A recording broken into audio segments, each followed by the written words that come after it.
Donc, comme Marie a dit, je suis maître de conférence à l'Université de Strasbourg en civilisation américaine. Et je vais vous parler de cette série qui est une sorte de mini-série de 6 épisodes sur Netflix. Donc, qui a été créée par Eva DuVernay et Colin Kaepernick lui-même. Sorti en octobre 2021, avec comme showrunner Michael Starbury.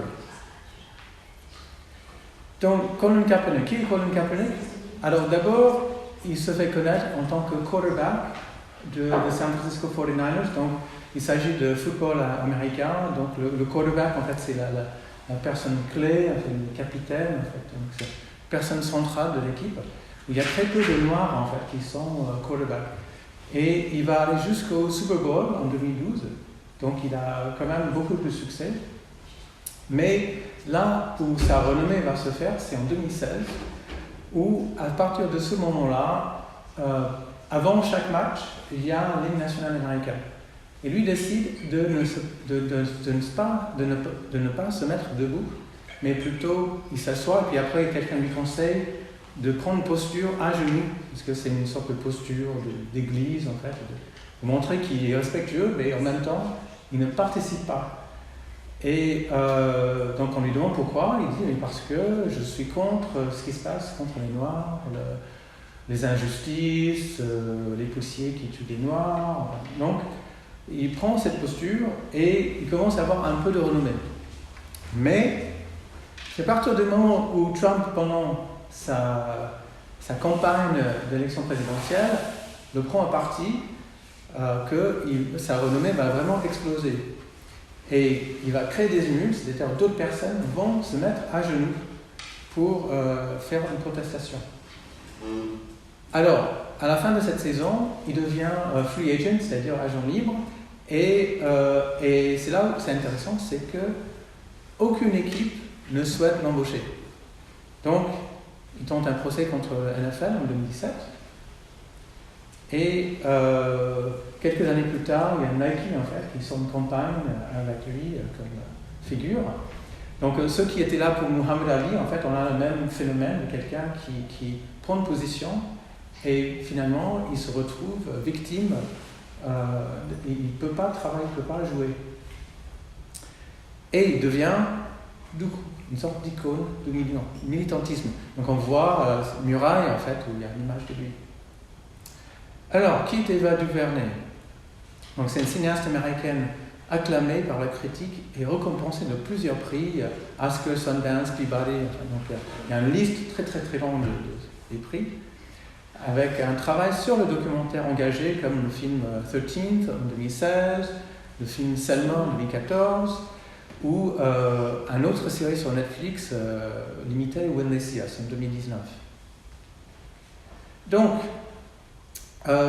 ce qui est intéressant avec cette série, c'est que on s'attend à ce que la série va traiter sur l'incident. Mais justement, cet incident ne constitue juste 40 secondes des 6 épisodes. C'est juste une petite aparté où il parle un petit peu de la définition de militantisme. Donc, déjà, il y a ce côté de surprise, en fait. C'est pas... la série nous surprend en fait. Donc le focus de la série, donc moi j'ai appelé ça un monde hybride, c'est qu'on aura toujours en fait une sorte de mélange et 2 pôles en fait, qui va tourner autour de l'adolescence de Colin Kaepernick. Donc Eva DuVernay a décrit cette série de la façon suivante: It breaks down into documentary, into graphics, animation, these little plays, little vignettes, this is like a collage of styles. Donc vous avez à la fois documentaire, dessin animé, une sorte de graphique, des effets graphiques, des scénettes, des courtes pièces. C'est une sorte de collage, enfin une sorte de pastiche. Donc, on a vu cette parodie en fait de commentaires sportifs, play-by-play, donc ça aurait pu être un match de basket, un match de foot, avec les dessins, les illustrations, des commentaires, le instant replay, revoyant ça, Donc on a ce jeu, mais en même temps, le message qui passe, en fait, le message contre ces discriminations, ces préjugés. Et avec, en plus, comme c'est un film sur le monde adolescent, il y a aussi ce côté à l'école où on fait des petits dessins. Donc, je vais vous parler dans ma présentation d'abord de ce côté bipolaire en fait de cette série. Donc il y a divertissement versus didactisme, baseball versus football, le monde des blancs versus le monde des noirs. Alors divertissement versus didactisme. En divertissement, on a d'abord la provocation et polémique, ou en anglais on dit in your face.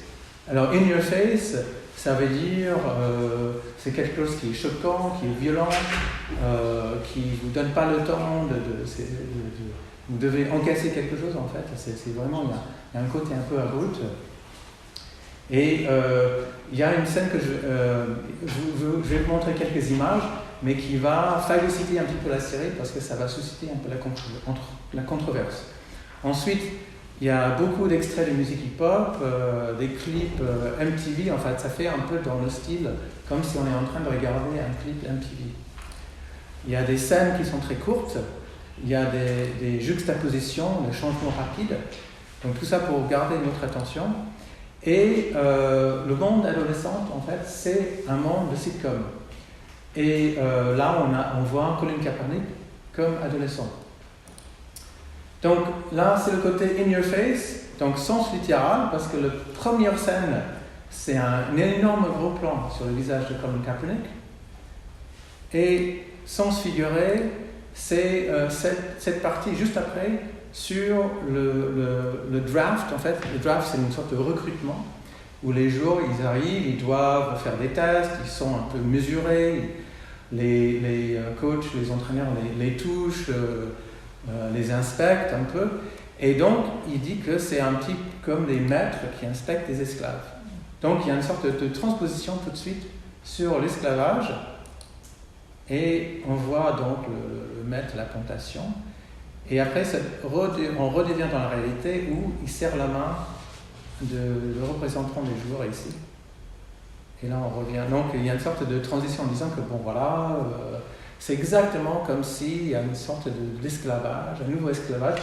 Bon, après, il parle de power dynamic, c'est-à-dire qu'il y a une dynamique qui est cela en fait. Les joueurs sont des propriétaires en fait, des owners en fait, des propriétaires qui sont des blancs en fait. Il n'y a pas de propriétaires noirs. En fait. Donc, ça c'est le côté divertissement. Dans le côté didactisme, on a histoire des Afro-Américains. On a des extraits d'archives, par exemple Nina Simone en épisode 5. On a un côté documentaire avec Colin Kaepernick qui intervient pour faire des commentaires. Donc ça c'est Colin Kaepernick adulte. Et puis à la fin de chaque épisode, il y a une sorte de morale. Et à la fin de la série aussi, il y a une sorte de morale. Donc on a le côté didactique. Donc ici on a une reconstitution. On est dans l'histoire des Afro-Américains où il nous parle de ce jour qui s'appelle Bearden, en fait, qui aurait pu être le premier jour noir, mais il devait signer un contrat en renonçant à son identité noire, c'est-à-dire qu'il devait passer pour blanc. Et parce que comme Yann avait dit en basket, dans les ligues de baseball, il y avait deux ligues. Il y avait une ligue pour les colored et puis une ligue pour les autres, enfin les blancs. Et donc lui était un joueur des colored. Et donc ils ont dit, oui, vous pouvez jouer chez les blancs, mais il faut signer comme quoi vous êtes blanc et pas noir. Et donc il a refusé. Donc du coup, c'est pas lui le premier, c'est Jackie Robinson qui est devenu le premier noir en fait. Ensuite, on a toujours, dans la série, il y a des moments où il y a des petits apartés où il va parler politique. Donc ici, par exemple, Huey Newton, donc c'est le cofondateur des Black Panthers, ou Ida B. Wells, qui était une des membres fondateurs de NAACP, le National Association for the Advancement of Colored People, un mouvement pour la promotion des gens de couleur. Ou la culture, où il y a une séquence où il est en train de je ne sais pas, la première épisode, c'est sur les tresses, en fait, cornrows. Et il commence à parler de comment les Noirs sont aperçus, et en parlant des racines et de ce qu'il y a dans la culture. Et il revient à D.T. Herc, qui était un immigrant jamaïcain, qui a isolé en fait des sons instrumentales de batterie, et en prolongeant le son, c'est-à-dire qu'il a pris deux vinyles en tant que DJ, il a pu créer une sorte d'effet qui s'appelle The Merry-Go-Round, qui a fait prolonger la batterie pendant plusieurs minutes. Et cette séquence-là a été utilisée pour un moment où il y avait une sorte de pause et les danseurs pouvaient venir et danser dessus. Et ils ont appelé ça The Break. Et donc, on a eu de ça, donc breakdance, B-boys, the girls, etc. Alors, je passe maintenant à ma deuxième partie, baseball versus football. Donc, ce que les gens ne savent pas, c'est que Colin Kaepernick, en fait, était avant tout un joueur de baseball qui est allé après jouer au football. Donc, il est plus renommé comme joueur de baseball et reconnu avec plus de talent. Aussi bien que, lors de sa dernière année de lycée, il y avait 5 ou 6 contrats qu'il attendait, c'est-à-dire des contrats de jouer pour une équipe de l'université avec des bourses assez conséquentes pour qu'il joue pour eux. Donc, dans l'épisode 4, il doit choisir entre les deux.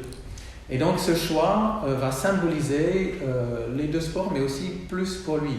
Donc, le baseball, c'est le cerveau, c'est la raison, c'est la sécurité, c'est la pression du monde extérieur, parce que tout le monde pense qu'il va faire ça, tout le monde veut qu'il fasse ça. Et c'est la vision des autres. Et il y a un certain conformisme, c'est attendu.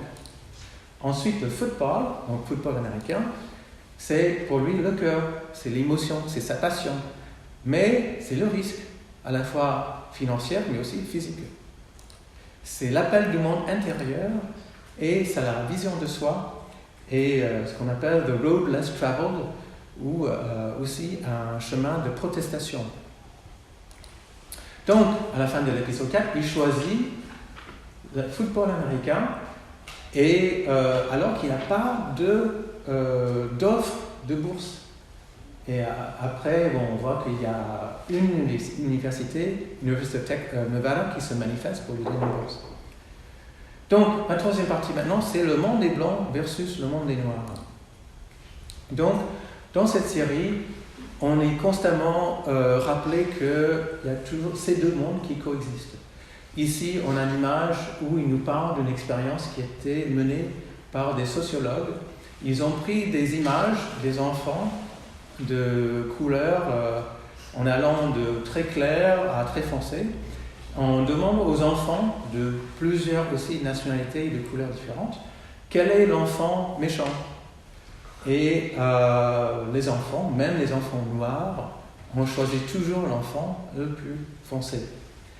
Et l'idée de cette expérience, c'était de montrer qu'avec les idées véhiculées par les médias, il y avait une sorte de transmission en fait, de ces valeurs que les Noirs étaient toujours vus comme des méchants. Donc, dans le monde, je vais montrer un petit peu comment on voit ces deux mondes. Donc, le monde des Blancs, c'est quoi? C'est le sitcom. C'est l'ambiance Leave It to Beaver ou Cosby Show.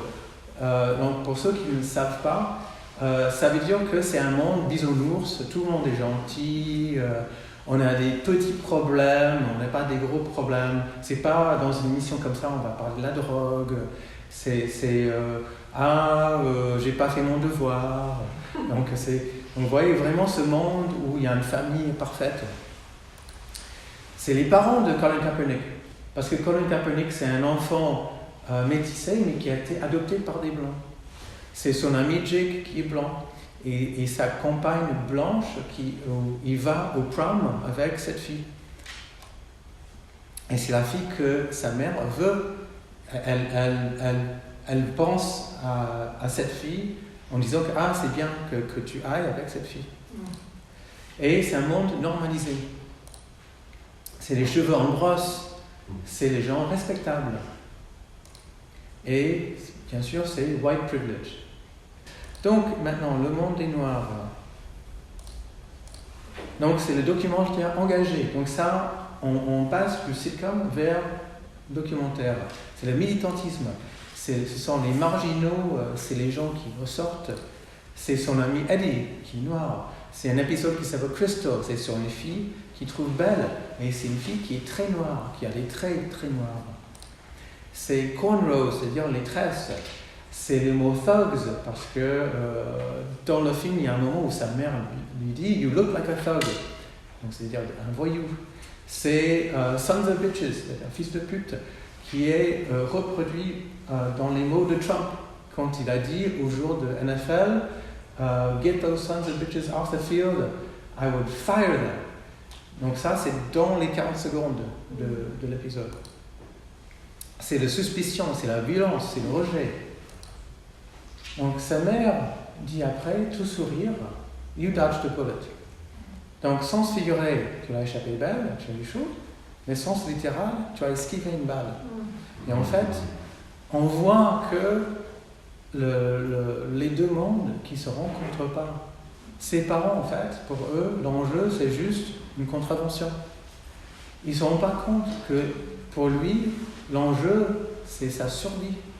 Il commence à respirer de plus en plus fort, il tremble, la réaction de l'officier, en fait, il est prêt à dégainer son pistolet. D'ailleurs, ce qu'on avait vu hier avec le court-métrage par rapport aux policiers. Et donc, pour un noir qui est arrêté dans ce genre de circonstances, l'enjeu, c'est est-ce que je vais m'en tirer sans être tué, en fait. Et donc, on voit que ses parents ne se rendent pas compte. Donc, il reste là, sourire, « Ah, c'est bien, tu as échappé ». Donc, il y a ces deux mondes, en fait, qui ne se rencontrent pas. Donc, on voit qu'il est entre deux mondes. Donc là, il y a son ami Jake, blanc, ici, son ami Eddie. Et en conclusion,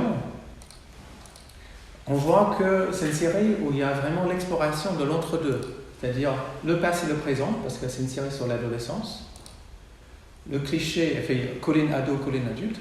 Le cliché est la surprise, c'est-à-dire que la scène que je vous ai montrée, ça devient presque un cliché, parce que quand on voit que les parents ne sont pas arrêtés, on sait très bien que maintenant que c'est lui, il va t'arrêter. Mais en même temps, il y a des surprises, comme le fait que ce n'est pas sur ce qu'il a fait comme adulte, mais c'est plus sur l'adolescence. Mais d'autres endroits aussi où c'est une série qui nous surprend en fait. C'est entre indie et mainstream, c'est-à-dire que Ava DuVernay, c'est quelqu'un qui fait beaucoup de films indépendants, pas un peu confidentiels, et que là, elle est dans Netflix. Donc elle est un peu dans la commercialisation, elle essaie d'avoir un public un peu plus large pour transmettre son message. C'est entre le film et la série. C'est pas un film, c'est pas une série, c'est un mini-series, donc 6 épisodes. Ou c'est un film très très très long ou une série un peu courte. C'est une série qui se regarde dans les yeux, qui se regarde dans les deux sens. Ça veut dire qu'il y a beaucoup de gens qui le regardent, mais aussi qu'il y a un regard réflexif en fait. Il y a la tension entre les deux mondes décrits par la notion de double consciousness de W.E.B. Du Bois. Donc, dans le livre The Soul of Black Folks, W.E.B. Du Bois parle du fait que les Noirs doivent être à la fois conscients de leur propre monde, mais aussi de comment ils sont perçus par les Blancs. Parce que comme j'ai dit avec cette histoire d'être arrêtés, parce que la manière dont ils sont aperçus peuvent être dangereux pour eux. Donc ils doivent être toujours conscients de ça. Et ces deux mondes peuvent se rencontrer, et quand ça arrive, il y a un effacement des frontières, une reconnaissance, il y a un mélange. Mais quand les deux mondes s'opposent, il y a, justement, pour revenir à ce que Diane a dit, il y a l'invisibilité, il y a l'incompréhension, comme ces parents qui ne comprennent pas, et des micro-agressions et un rejet.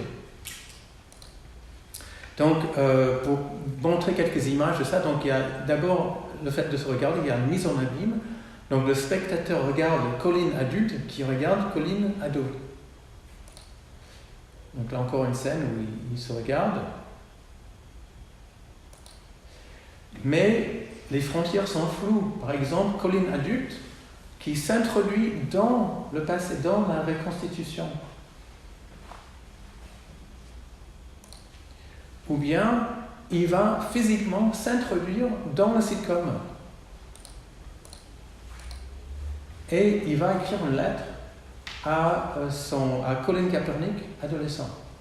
Donc il écrit une lettre, il laisse la lettre, et il a écrit « Trust your power, love your blackness, you will know who you are, sincerely Colin ». Donc on a la morale en fait, parce que c'est le dernier épisode de la série. Donc il faut faire confiance à sa propre pouvoir, il faut aimer son côté noir, et ainsi on va se connaître en fait, un peu comme Socrate en fait, connais-toi toi-même. Et les derniers mots qui apparaissent, to the underestimated, the overlooked and the outcast, trust your power. Donc le même message, donc faire confiance à son propre pouvoir, c'est un peu le côté, même si pour l'instant ça se passe mal, si vous êtes un peu marginalisé, il faut faire confiance à son propre pouvoir. Et il y a aussi le côté agency en fait, sa façon de posséder des choses et de pouvoir agir. Donc voilà, merci beaucoup. Oups.